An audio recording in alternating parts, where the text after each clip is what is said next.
徛台湾看世界，针对南韩的总统尹锡悦所签发的逮捕令，台湾时间阴暗的11点就到期了。讲这几天，检警人员到尹锡悦的官邸要抓人，是拄着真侪阻碍，抓人拢抓无成。啊，是毋是会当伫阴暗逮捕令到期进前顺利抓着人呢？也唔真知。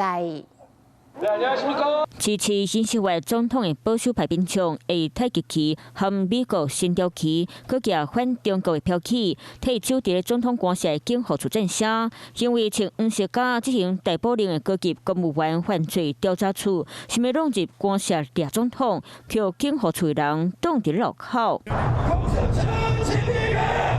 现场的韩国媒体佮翕到尹锡悦的官舍路口人行道边仔，警务处使几十台巴士组成当朗诵的唱会遐，就含官舍围篱内底警戒区，麦当看到上少6台巴士无规矩插伫咧官舍门口，然后呢，佮设铁围篱遐将连通路线封锁，无人看到穿便衣，敢若是警备人员搬一捆佮一捆的铁线，要甲官舍四周围的棚围起来，阻止检警弄起来。 체포영장 집행에 대해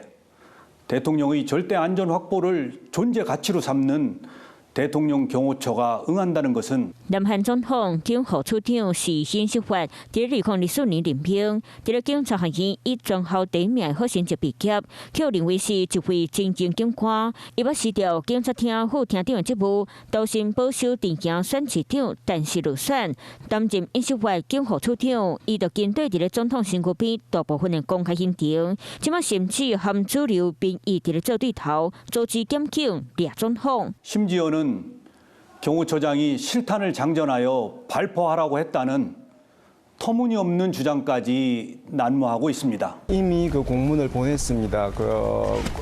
직권남용 권리행사 방해죄, 특수공무집행 방해죄로 의율할 수 있음을 엄히 경고하였습니다. 另外一方面，负责组织执行逮捕令的公调处准备将任务交予警察，因为逮捕令得要伫咧当地6号饭店失效。公调处的手头选项包括搁一摆想要抓尹锡悦，或者是向法院签长逮捕令的后期，这场抓总统大作战可能会搁继续沉落去。